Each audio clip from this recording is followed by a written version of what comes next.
Welcome to Sales TV on a sunny Tuesday, which is absolutely brilliant and a change from last week. We are joined by one of our regular hosts, Adam Gray. Say good morning, Adam. Good morning, Adam. Good morning, Adam. Yes, and the humour's already top notch. And we're also joined by our guest today, which is a gentleman called Louis Fernandes, who has been telling us before we actually went live that that's his office. And he's got a bar. Just imagine you're looking in, you as the audience are sat on top of the bar. So do help yourself to anything that you want whilst you're there. It's an honour bar, so that's fine. Louis, you and I met a few weeks ago at a conference. We had a really interesting conversation about people getting go-to-market strategy and execution wrong. Could you tell us a bit about yourself, your history, and why this subject's really important to you? And then we've got some questions that we're going to ask you so that hopefully the audience can find out a bit more about the thinking you've got behind it. So let's start with who you are and how you got here. Well, brilliant. Firstly, thank you very much, both of you, for having me along today. I'm really delighted to be here. So as you said, my name's Louis Fernandes. I have been working in SaaS now for about 20 years. And during the course of that time, over the last sort of decade, I've been in sort of revenue leadership positions in scaling SaaS businesses. So that's been anything from sort of, 10, 20 million to 100 million. It's that sort of journey that I've been on. So one of the reasons that I talk about go-to-market as being a really important piece is because I've seen it go wrong a lot of times and occasionally been party to it myself. So it's one of these things. I think you learn a lot from mistakes that you make along the way and on the journey, but equally you also see some of the practices that work and also see, things that don't, not necessarily in your own organization, but elsewhere as well. I think the other thing as well is because I came into revenue leadership and sales actually a little bit late in life. I started life actually off as a marketer, sort of client-side marketer. Then went to agencies, and then the agency that I was working for got bought by a tech company, hence I've ended up in technology. Yep. It's one of these things. I've always approached revenue generation and sales with a bit of a marketing hat on. And that has meant that, strategically I sort of look at, what are we doing from a go-to-market perspective in terms of how are we defining our markets, how are we defining our ICPs, how are we doing segmentation, targeting, positioning of our products and services in a way that is relevant to and resonant with the customers we want to target. So it's always been that sort of an approach. Excellent. And just before we delve into the questions, because Adam, I think it's fair to say that you were around at the pivot towards SaaS, not saying that you're old, but you worked in a large tech company that actually acquired the company that I worked for, and kind of exited hardware in quite a big way and went into software. And then actually, Louis, what you're talking about is, this kind of strange, almost different type of sales thing that just grew and arrived. And I think they say that SaaS now is something like a 7 trillion sort of like, industry in its own right. But 1999, 2000, it pretty much didn't exist. Yeah. And I know that we talked to some people who are in what we would call the classic sales function, where they do have products and solutions, and it's not necessarily anything to do with technology. It could be print manufacturing or FMCG. They feel that kind of SaaS has maybe somewhat hijacked the whole kind of sales function because it's grown so quickly and it's changed that process. So, what do you see as the SaaS marketplace before we dive into the 5 or so questions that we've got for you? How have we got here with SaaS? I think it's been one of these things that, if I think about enterprise software as it used to be, right, you'd sell something, for want of a better term, on a disk. Okay, people would upload it somewhere and they would then run the infrastructure. And I think the whole change in mentality from actually, we don't just want to have the provision of a product. We want the provision of a service whereby you look after us and you manage the infrastructure, you manage the security, you manage the uptime, all those different types of things in a remote way. And all actually I'm paying for as a consumer of those services is a service level agreement, effectively. That's what it is. And I think the risk profile has changed over time, so that the risk now sits with the vendor, rather than actually you've bought your software. It's now up to you to manage that, and everything about it, patches, whatever, all of that risk has gone. So I think that's part of it. The other thing, again, I think was the financial change. So, from a CapEx to an OpEx expenditure, and actually, the ongoing ability to say, actually, if I don't like it, I can move quite easily. Well, relatively so compared to what it used to be like. Okay, so thanks for that. I think that's a very good backdrop. Now you've given that, what are some of the most common mistakes that you see in SaaS companies going to market? Yeah, I think that's a great question. I think the big challenge oftentimes is that it gets too complicated too quickly. So I think that a lot of companies, they want to be all things to all different organizations, and suddenly you end up with too many features in your product that you're always talking about. You're servicing too many segments. You end up with too many product tiers, lots and lots of permutations and combinations of what you can do. And what that ends up with is you end up then with fragmented messaging when you go to market, so that there's no clear value proposition. Your core messaging gets lost, customers get confused, and then you end up actually with a lack of cohesion, I think, between sales and marketing and product teams. So I think that's where the main challenge lies.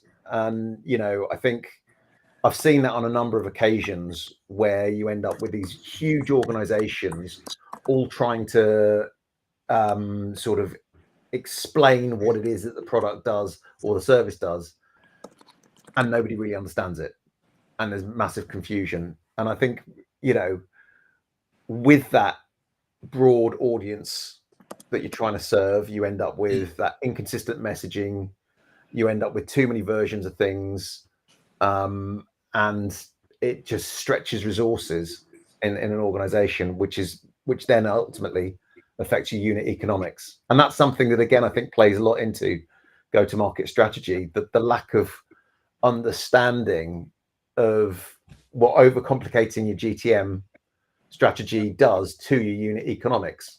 And it's no surprise that right now SaaS finds itself a little bit in a crisis point. I mean, the last couple of years, when we've seen, money drying up from VCs and private equity firms, and the real focus now on, not just revenue growth at all costs, but profitable, sustainable, predictable revenue growth. I mean, who knew that profit was going to be one of those things that we focus on?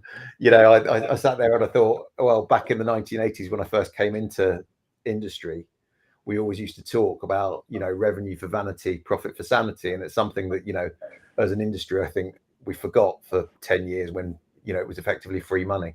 So I think all of these things have helped overcomplicate go-to-market strategies. And now actually we've got to parse it down and really simplify. I hope that makes sense. Isn't there an issue though when you simplify the product down to its?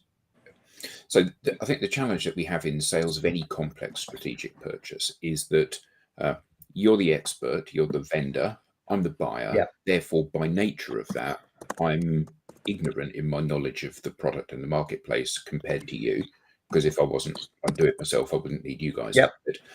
So for me, I'm buying something which is fairly central to the product. I think that's what I'm buying. Yeah. When I look out into the marketplace, I see loads of vendors that appear to be the same. They're all doing products that are CRM systems, for argument's sake. So the only differentiator that you can offer is that complexity in those features. Even though, ironically, I'm often blind to those. But you're desperately looking to put clear water between yourself and the competitors. So haven't you got like a balancing act between these two things? You need to offer a different product or service. However, I'm buying something at a very fundamental level rather than a very complex level as the buyer. Yeah, and I think that you've hit the nail on the head with the last sentence you just said. You're buying something very fundamental. So what are those fundamentals? How do you explain how those fundamentals play into core metrics of an organization? Ultimately, you can have as many bits and bytes and speeds and feeds as you like, but what is the outcome that they deliver to your organization, and how do we talk about it in those kind of terms? And actually, when you're making those kind of large purchase decisions, if you're asking me to part with £500,000 on a particular solution, or 10 million, or whatever it happens to be, do I really care fundamentally when I'm making that decision about the nitty-gritty of, does it come in blue or does it come in red? Do I care about that?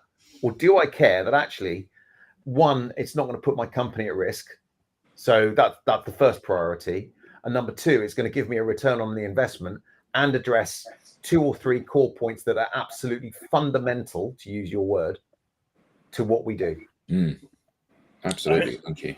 I think that's really interesting, because I was always taught, Louis, that every company is a brand and a factory, and you just hit the nail on the head there, which is, you do not want to put that brand at risk, and you want the factory to go quicker. You want to be more productive.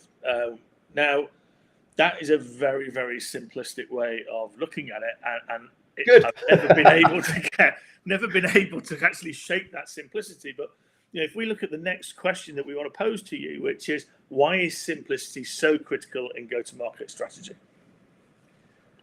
I think it almost dovetails into what we were just talking about, because it cuts through that noise in a crowded market. As things stand at the moment, we started talking about CRM, so let's stick with sort of CRM, MarTech, those kind of things. Scott Brinker, a guy I'm sure you guys will have come across. He does the Chief MarTech Marketing Landscape chart. When he brought that out in, what was it, I think 2011, there may be 150, 200 products on there. Right? That's 2011. Fast forward to this year.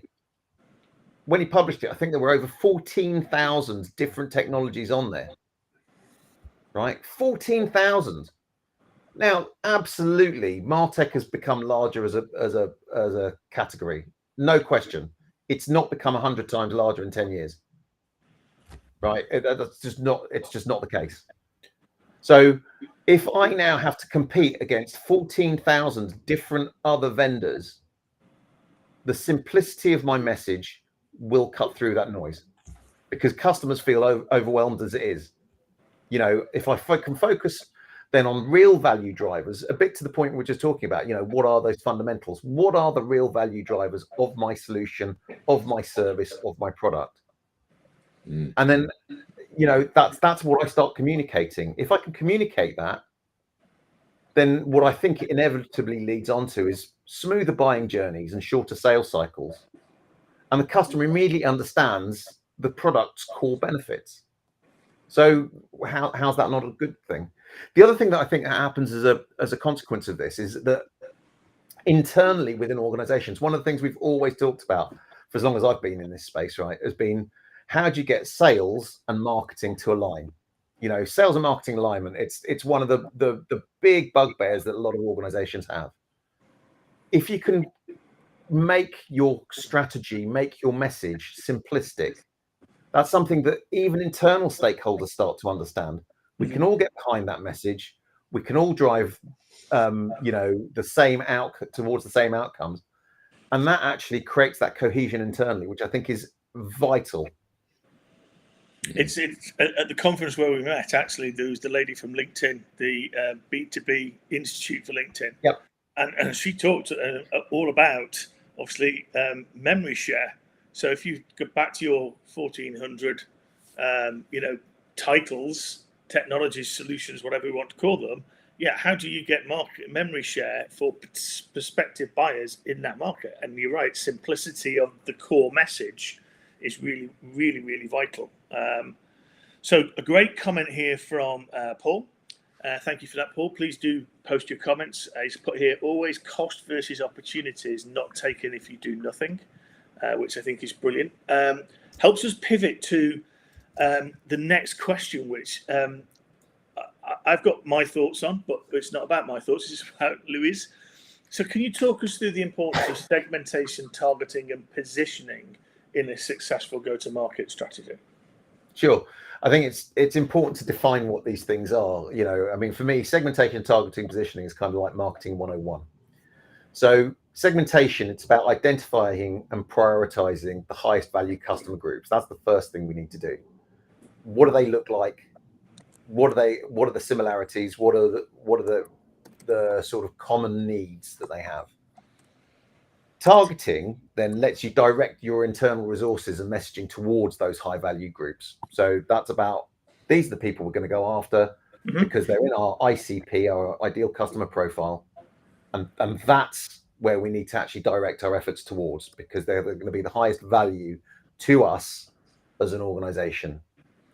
The last bit, positioning, that's where you sort of start articulating the unique value of your product or service in a very clear and memorable way.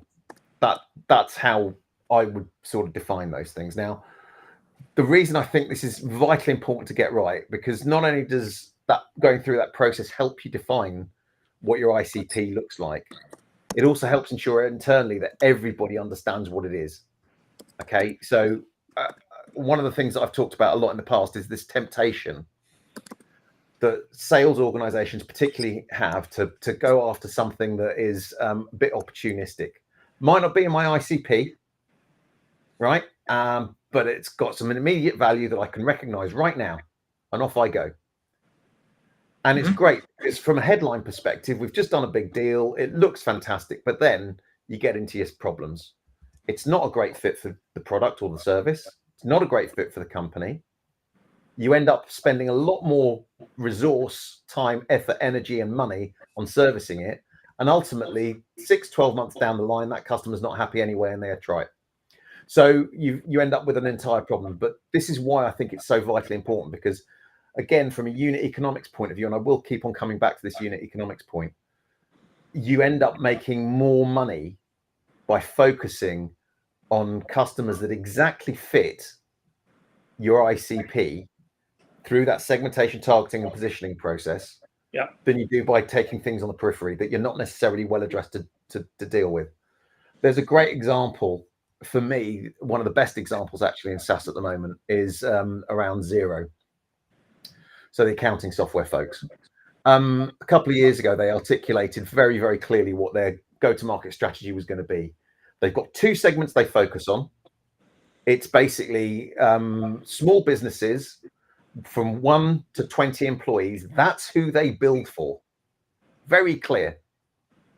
And they're really clear. That is what we're going to go after. And these are the routes to market that we're going to follow.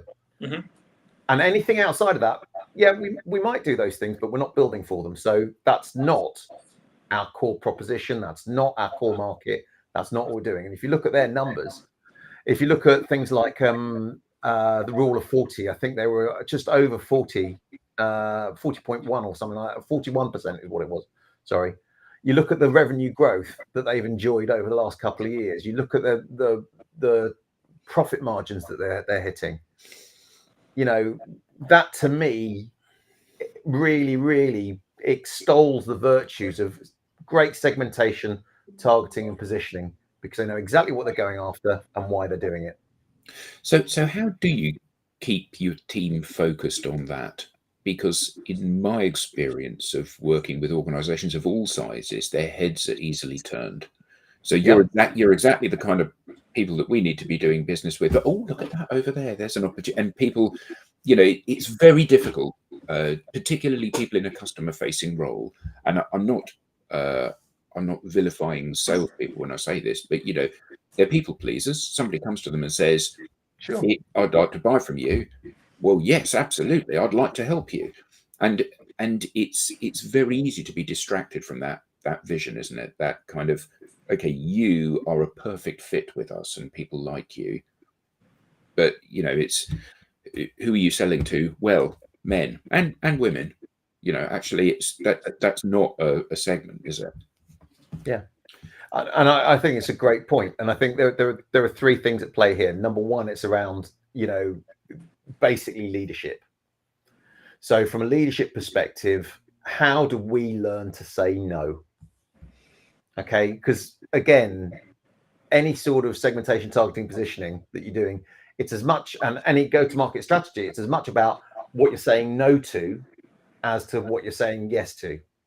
So it's a leadership thing. The second thing then, talking about leadership, is actually about frontline management. And they, I think, are one of the most underserved cohorts in any organization. So supporting them to make decisions that are negative. So I am not going to pursue this because it doesn't fit our ICP. I know that my back is covered because I've got the air cover from my line manager and so on and so forth. So that becomes really important. And then I think the last thing then is compensation, comp plans. Compensation drives behavior. Who knew? So if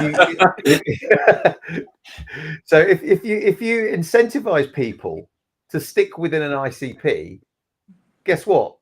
They'll do it because they get paid more. It's not that hard. Well, I say it's not that hard. I say that a little bit tongue in cheek. It is bloody difficult, but I think it's about just continually reinforcing that kind of behavior, and you've got to model that behavior as well as a leader.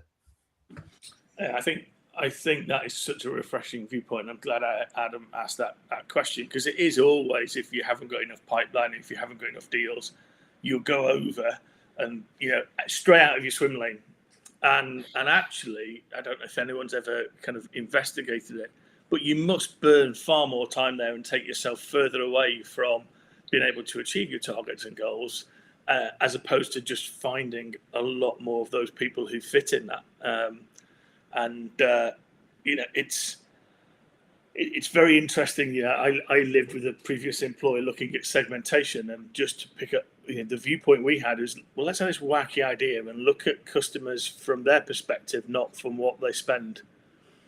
Because if we look at who they are and what they use technology for, we may find that we can serve a niche of them a lot better than actually our competitors. Moving again to the next question, how does an organization, we've talked about MarTech in this example, 1,400 types. 14. Sorry, did I misspeak? I meant 14,000. 14,000. Okay, it's probably like 150 to 14,000. I'm not very good with numbers, as Adam will attest, so we'll just put an extra note on that in a minute. How with 14,000 do you ensure that your go-to-market resonates with the people you try and talk to? I mean, you talked about Xero.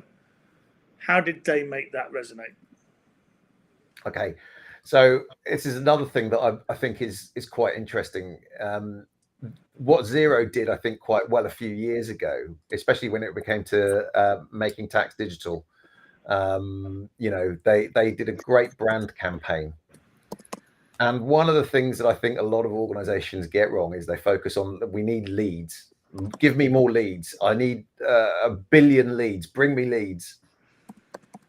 There's a great piece of work, and you and I have talked about this before, Andrew, by Les Binet and Peter Field, along the short of it. And it talks about, and this is something that, again, I think marketers will be familiar with, salespeople less so. And it just talks about how you balance brand activation with sales activation. So going back to what you need to start with having a clear, compelling value proposition that's easy to remember. Then you need to start talking about that. And you need to align that messaging across not just what you're doing in sales, but what you're doing with marketing and product teams, and then get that message out there. So how do I do that through a brand activation perspective? And how do I do that as well in my, sales activation with demand generation and whatever else I'm doing? And I think that's part of what you need to do. And again, going back to the conference we were just talking about, there was that whole piece that B2B Institute did about, what is the value of one set of eyeballs on your message if you had 1 million people seeing it once, or 500,000 people seeing it twice, what delivers more value? Well, it's actually the actual penetration. So 1 million people seeing it once, because you get better recall. Yeah. So and that I think was quite striking, and it really feeds into that narrative about, you know, you've got to do brand activation alongside sales activation, and you've got to make sure that the messaging is consistent. You've got to keep the customer journey simple, and then you've got to use real world use cases to make that value proposition relatable. Okay, so it's all great that we've got the bells and the whistles and all this kind of stuff over here, but we did this with XYZ company, and this was the outcome ABC. Boom. You know, talking about it in real terms, I think, is really, really important. I think that's great. So, you know, that's back to what is the outcome, or as Andy Bounds would talk about it, what's the actors? Previous person on one of the shows, which is great. You know, it comes back to and it morphs us actually to the final question. You know, nobody wants a 4 millimeter drill; they all want a 4 millimeter hole. But we do tend, unfortunately, to have product marketing and product development kind of get sucked into that trap. So the last question we would pose to you is, you know, how do sales, marketing, and product development, product marketing that a lot of people have, how do they align to actually make an effective go-to-market? Okay, so I think one of the most misunderstood functions within most SaaS businesses that I've been in is product marketing. And I always see product marketing as almost being the glue between sales, marketing, and product teams, so that they can define things like, you know, what is that unified value proposition and who is that ideal customer profile? Because they should be both facing the market in terms of, you know, understanding what the market needs are, but also then aligning internally to sort of say, how do we develop the product in a way that actually meets those customer needs that are being articulated? How do we create the sales and marketing collaterals and messaging frameworks that then are going to resonate with those ICPs, the personas, the organizations, and address the real issues? So I think that's where you kind of need to start. From there, you then develop those shared playbooks. So, you know, what does that playbook look like? And do we all agree on that? Because it shouldn't be just you know, we've done this in a vacuum over here. You need to bring the other people in an organization together. So that is sales, marketing, and product folks all together. We agree on what the playbook needs to be and how that then needs to maybe change subtly for different segments and different personas.